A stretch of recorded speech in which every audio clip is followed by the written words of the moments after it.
a lot has happened. We have a lot to cover. I don't want this to be just an episode of Black Mirror, but we have to explore what is going on today, and it does look like an episode of Black Mirror. After that, I'd like to see together with you what happens to our souls, to our hearts, when AI has all the answers. And then in the third part, I'd like to explore maybe something that we can do. We cannot change the system and we cannot change the AI labs and development, but we can definitely change ourselves and understand what we can do to make this better for ourselves and what are some solutions to go towards Renaissance. Now, for the duration, and I'm going to take like 40 minutes of your time right now, and then we'll have a Q&A. But for the duration of these 40 minutes, I want you to imagine that artificial general intelligence, so this colleague, this AI colleague, is already here. And to guide us there, I want to use this quote from a science fiction author, William Gibson. The future is already here, it's just not evenly distributed. Already in this room, we'll have different levels of AI adoption, and already within our industries, we have pockets of future and pockets of past.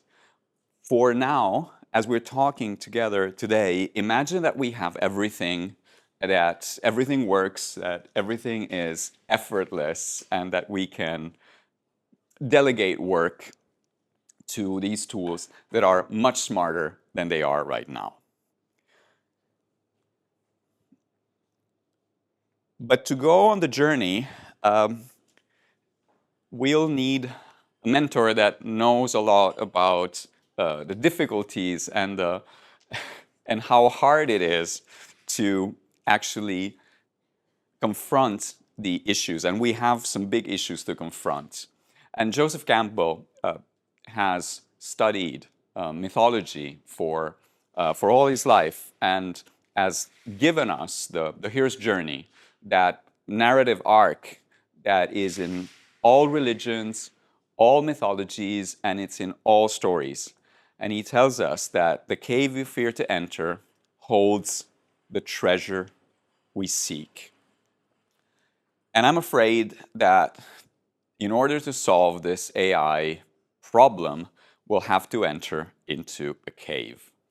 Now, the way I see the cave is the gap. So if we were a convertible, you would want somebody to build you a bridge, or you would want to have the ability to jump to the other side because you don't want to stare into the abyss.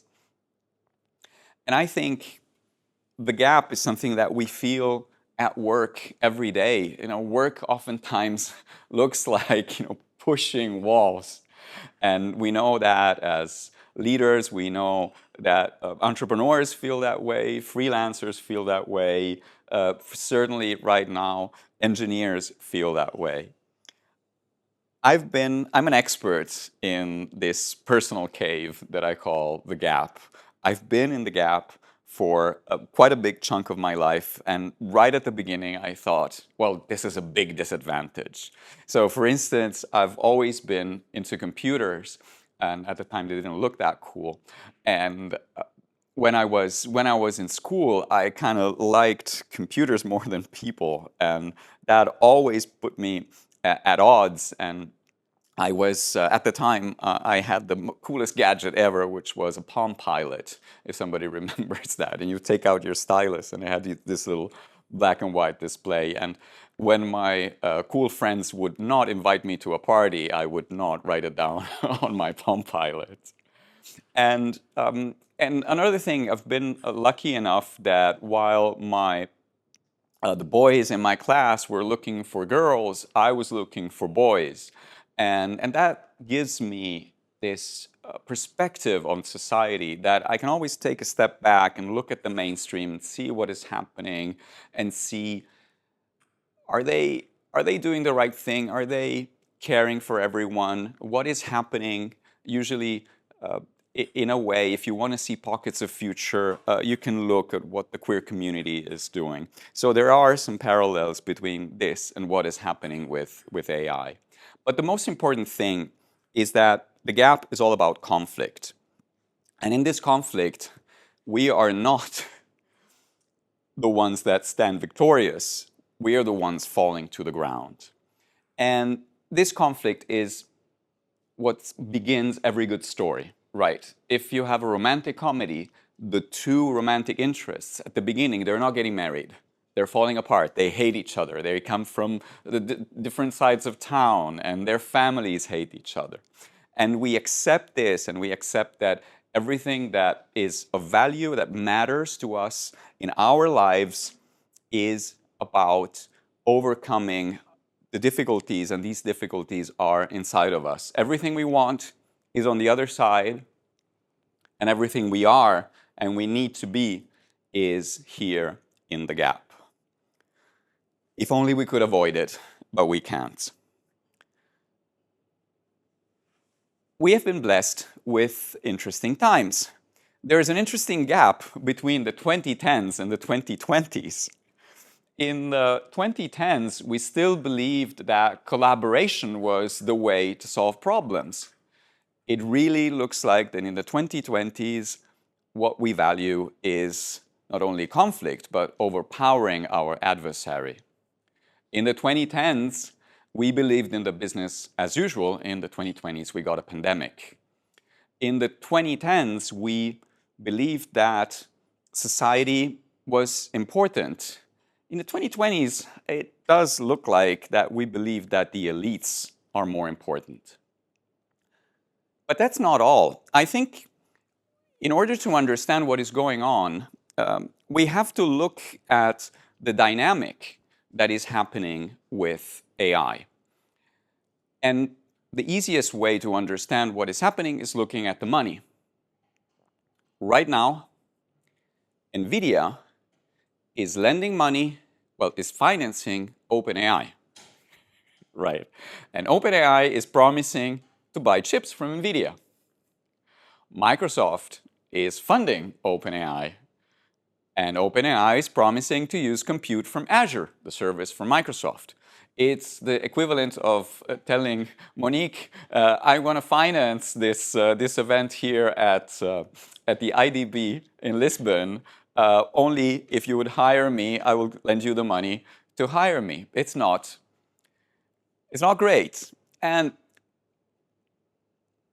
it's not necessarily a sign of doom. However, the first thing that goes wrong, this mechanism is gonna be the one that is a downfall of these companies. So we have to keep an eye on that. But let's go to the newsroom, because it's been an interesting week.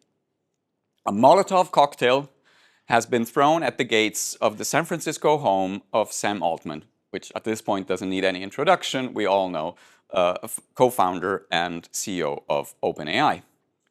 At the same time, Anthropic has launched Project Glassdoor to give to selected companies access to Mythos, which is so good at hacking that it cannot be released to the public right now because it would cause the banking system to collapse. And there's been a meeting between the Fed and the head of the Fed and the head of the major banks to understand how they can prepare for the release of these models. So this is just a week of news. During this week, also Anthropic launched at least 5 or 6 new functionalities inside Cloud Code, and so on and so forth. So this is the speed at which things are going. What's happening? Let's take a step back and see what happened in AI in, let's say, the last 4 years. So at the beginning, OpenAI had GPT and started releasing it as an API to developers. So if you were a developer, you could get access to GPT. That's the first time I saw it, was through my developer friends. And what then happened is that Sam Altman started thinking, okay, somebody will take this and productize it and put it on the web. Somebody will do it. Somebody will do it.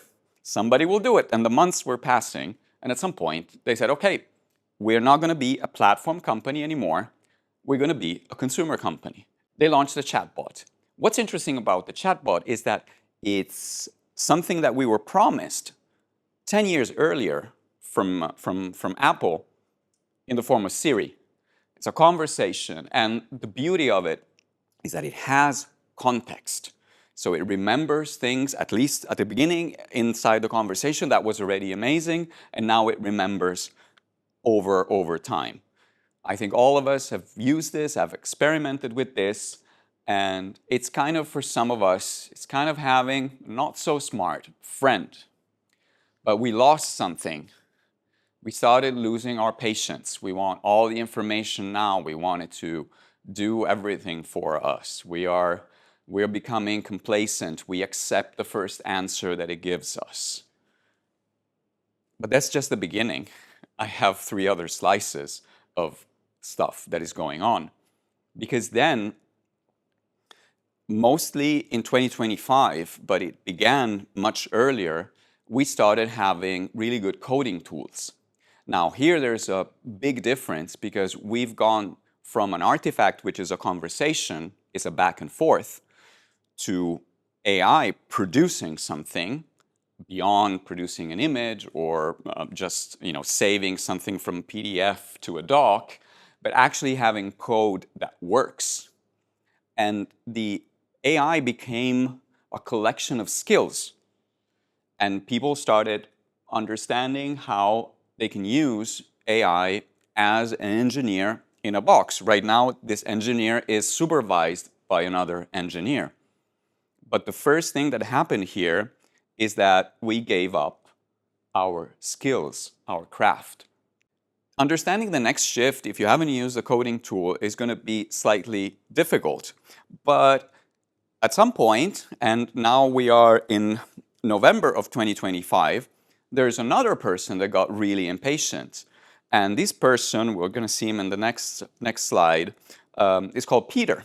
And Peter started looking at these coding agents that got really, really good, that were very effective at producing code, but they were also very effective in themselves, like answering questions, working through file systems, understanding complex data sets.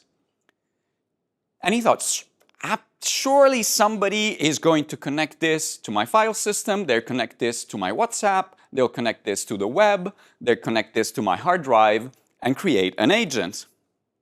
And when time passed, nobody did that. At some point, he said, okay, I'm going to do it myself. And we have entered the era of agents. Now, what happens here is that the coding tool is still the coding tool. So we haven't changed the tool, but we're just asking the tool to be the surface. So before we're asking the tool to produce code. Right now we're asking the tool to be the worker. And we're creating job descriptions inside of our computers that do jobs. I am here because when I travel, I've trained an agent to look for innovation spaces. And my agent told me, hey, there's these innovation spaces. And I said, oh, I'm interested. Who should I contact? Claudia. And my agent right now goes as far as drafting an email for me with all of the information that Claudia needs to hear in order to get on a call with me. This is how far we are. And these agents, obviously, they need to be trained. They need a lot of supervision. But you can plug into them an improving loop that every time you use them, they get better. Every time I travel to another city, I tell my agent, you know that with IDB it worked. Let's look for other IDBs next time that I'm in Madrid, next time that I'm in Vienna. Connect me with those spaces. And here, unfortunately, we're going to see in a second, we've delegated our sanity. We are in a state of obsession with these tools. Has anybody had the experience of running these agents? Not yet. We'll talk about it in a second. There is a stage 4 of this evolution with AI, which is orchestration. And right now, it's not happening. Anybody promising orchestration right now is absolutely not able to deliver it. But the idea is that I have a team of agents, and these agents are responsible, and I have a CEO in a box. But it's over. We are literally giving all of the power to these machines at this point. And I don't know when we're going to be there with orchestration. Right now, we are at a stage where the agents need a babysitter to actually work. They do work, but they increase work for the human. So the Peter that we were talking about a moment ago, Peter Steinberger, Austrian, serial entrepreneur, after a very successful exit, decides to put on GitHub his hobby project, right now called OpenClaw, and I think you've all heard about it.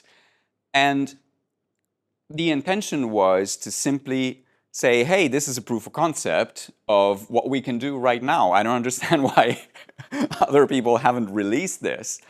And this started in November of last year.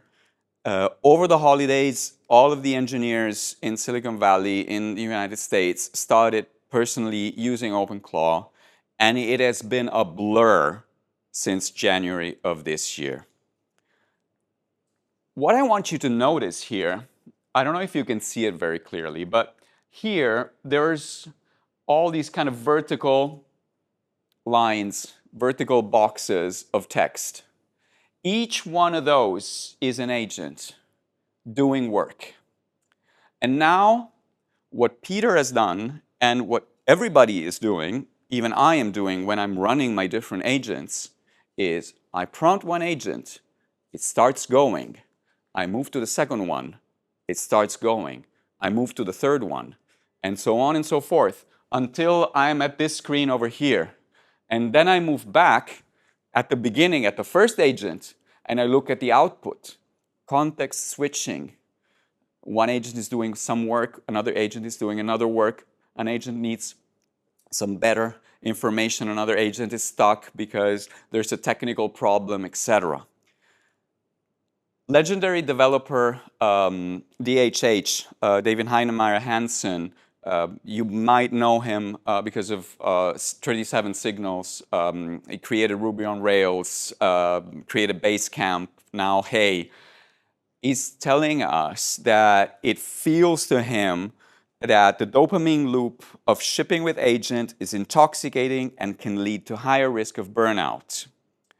Andrej Karpathy, one of the fathers of LLMs, said, I kind of feel like I'm just in this perpetual state of AI psychosis, just all the time. AI psychosis. And finally, Steve Yege, another veteran and legendary engineer, says, being in the same room with AI is draining people. I call this agentic fever. I have gotten it in full, and I'm in not yet in recovery. And is this sense, first of all, is this sense of FOMO. If I'm not using the tool at the maximum power, I'm missing out on an opportunity. And it's kind of true and kind of not true at the same time. It is true because not everybody is using agents right now. And so for a limited amount of time, you have a little bit of an advantage. And then in 6 months, everybody will use agents and we'll all have the same job descriptions for these agents. And there's going to be a higher level playing field. So it's not really true. But then there's this sense that you can do more. And here we get to the paradox of productivity.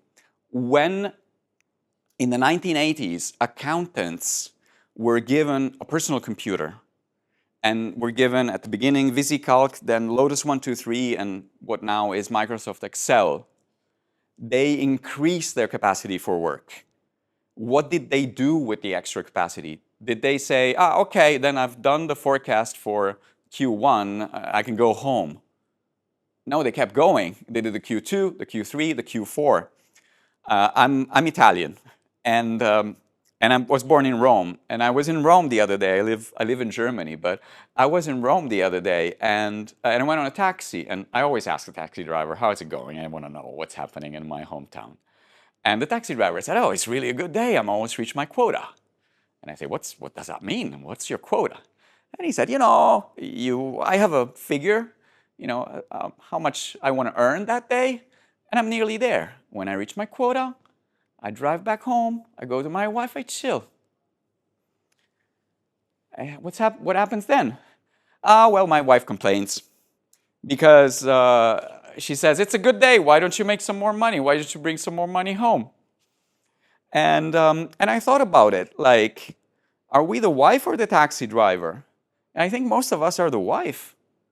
When we're given the possibility of doing more, if I have the possibility of reaching out to 100 innovation spaces to give talks like this, do I stop at 10, it would have taken me a whole day to research them, craft a decent email, and reach out to them?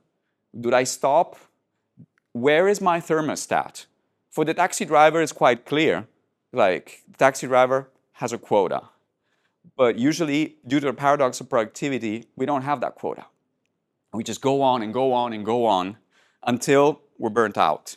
So I do believe that what happens to engineers right now will happen to everyone. And so the words that you heard about burnout, psychosis, etc., I think we'll all go into a phase of that. Speaking of a cave we fear to enter, we will be confronted with that. And I am indeed worried, and rates of burnout are already rising. And unfortunately, I believe they will rise even more, as we don't really know what switching context and producing 100% more than you would produce before, but still being the supervisor, still being in charge of this production of 100 times more, what does that do to our brain? What does that do to our dopamine? What does that do to our sleep? Well, we know what it does to our sleep in Silicon Valley. Venture capitalists are thinking and are saying publicly, probably this is the last time that we can make any money. And they're worried sick, and they're spending their nights on Claude Code, vibe coding new projects. All of the engineers I talk to, they're all talking about, what will I do after? Like, all the conversations that I have with engineers are about, well, right now I'm transitioning to X, because they know that something is coming. And the big surprise was that we were told that factory work, that truckers, that menial jobs would be replaced.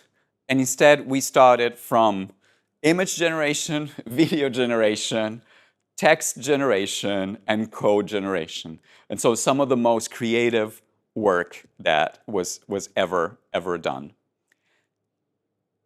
And our answer usually to a crisis is to double down, to do more, to get more involved, to sweat it, to hustle. And right now, I told you to imagine we have already this machine that is smarter than us, is more capable than us. I cannot out-hustle the language model. It's a losing game. And even though I have this machine that gives me more productivity, I feel I'm more behind because I can do more, but I'm not going to be able to do and to keep up and to catch up with the machine. Another way that we kind of solved problems in the past is through frameworks. But the problem is that if something can be simplified into a framework, into a paint-by-numbers thing, where I just connect 1, 2, 2, 3, 4, well, that is something that possibly just needs to go in the form of a prompt, again, to the AI. So also this solution doesn't work. And we have had this love affair with productivity, but productivity doesn't apply anymore. It's like it should be a banned word at this point. Because what kind of productivity are we measuring? Are we still thinking that we are factory workers and that Ford is telling us how to build a Model T? Or that Taylor is telling us how to load a truck in as few movements as possible? So all of these solutions don't work. We don't have functioning maps for the territory that we need to explore next. So the way that I try to see it and that I found most helpful is to see it like a midlife crisis.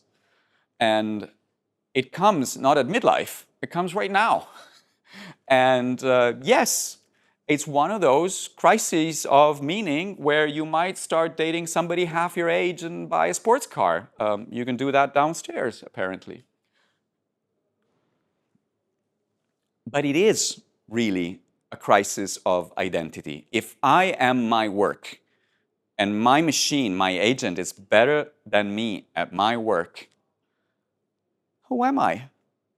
What do I do? I used to power through. I used to be who I was because I was hustling. I was trying harder. And now trying harder doesn't work anymore. You know what works? Trying less hard. It's super counterintuitive, but when a machine is so good at output, is so good at doing, what's left for me is doing a little input into this machine of infinite output. But it's so hard to step back, sleep, avoid the burnout, and then be confronted with what? Being confronted with philosophical questions like who am I, what's my meaning, etc. And then making enough silence to listen to my intuition and understand who am I really? And then distill who I am into, yes, a prompt, but it's a first principles-based prompt. It's a distilled wisdom kind of prompt that I put at the beginning of this factory, of this machine that then generates this giant output. And it's really hard to refocus on input. We are in a time where we have to go into a moment of reflection, and we need to start developing the habit of reflection, the habit of going from frameworks to first principles, of going from raw output to very, very refined input, and going from productivity and to meaning. I have seen this myself. I can tell you what it looks like. It's a completely new thing. It's a completely new skill. And it doesn't look like a new map, but it looks like the skill of map making. My client Frank came to me and he said, I'm following all the rules of my company and I'm at this level of productivity I cannot go over. We started realizing that maybe within the confines of respect and following the statute of the company, he could become an intrapreneur. And actually he broke that ceiling. My client Sophie came to me and she was following this playbook of the successful startup. Build an MVP, raise money, spend the money, increase valuation, sell company, and then I will be able to do what I want. Like, no. Why all of that? Delete all of the plan, do what you want, begin now, and now she's thriving. And she came to me asking, yeah, I'm doing all of this, but I don't know how to market it. I don't know how to bring it forward. And when you hear these questions like, I don't know how to, it's usually because you are not looking at the problem from the right elevation. I myself, 4 years ago, I started building a marketing funnel for my business, because I thought that all I needed was to focus on marketing. Because if I had a real good marketing system that follows frameworks, my business would flourish. And I lost 2 years doing that. Like, it was the biggest waste of time of my life. And when I realized that that wasn't for me, and it gave me the beginning of a burnout, what the experts called crispy, then I realized, hold on, why don't I refocus on my craft? And my craft is this thing here that's talking to you and trying to broaden the spectrum of a conversation that is needed. And when I started focusing on my craft, that's when things started working. And I invite you to think a little bit like artists, or even better, get inspired by the words of Rick Rubin. Rick Rubin is a legendary music producer, produced from Johnny Cash to the Red Hot Chili Peppers, Run DMC, the Beastie Boys. And he says, in terms of priority, inspiration comes first. The artist, you, comes second. The audience comes last. And the work reveals itself as you go. If this was a framework, the audience is first, and you may be next because of revenue and fuck inspiration, and no, the work needs to be defined by spec sheets at the beginning. It's a whole new way of seeing and entering that cave that we fear to enter. But so let's look at what society does about the gap. Because it's clear that all of the answers that we're looking for, what's our meaning, what's our refined input, what are our first principles, require us to enter that cave that we fear to enter. Is society going to help us? Let's see. If you need to go anywhere, especially in Lisbon, I suggest you get an Uber. I'll tell you exactly when it's coming. You'll see it on the map. Don't worry about anything. You want to talk to the driver or not, there's even a toggle, and you can say, don't talk to me. Don't worry about anything. If you want something, I'll get it delivered to you next day. Or maybe it's in stock and it's going to come to you in 2 hours. And you won't be surprised by our ring at the door, because you're going to know exactly how many stops away it is. Don't worry. And do you have some time? Because I have entertainment for you without end. You can watch. I know we don't have any attention, but apparently we can watch 100 hours of television, a show that lasts for 15 seasons, no problem. And let's say that you cannot sit down, but you're doing the dishes or working out and you want the illusion maybe of being still at work. You can listen to a podcast. God forbid that you would listen to the thoughts that are going through your mind. That is something we don't want for you. Please, don't think. Listen. And you have a sliver of time. We have this thing. It's informational, but it's also entertainment, but it's actually all of an ad. And it's on YouTube. Please go watch it. But if you don't have time for a whole YouTube video, don't worry at all. There's always some content for you, short form, and you can scroll and you can spend the rest of your life on your phone. This is what society, this is what we are building on the other side. And I think we need to consider what this is doing. I was reading this article recently. This week, also in the news, we had this great change in politics in Hungary. And the younger generation and the urban population voted against Orban after so many years where the grip of power of Orban seemed untenable. It was just going on and eroding the institutions of Hungary. At the same time, there's the No King protests in the United States. But in the No King protests in the United States, there's no young people. I wonder why. And maybe the answer is on the screen right now.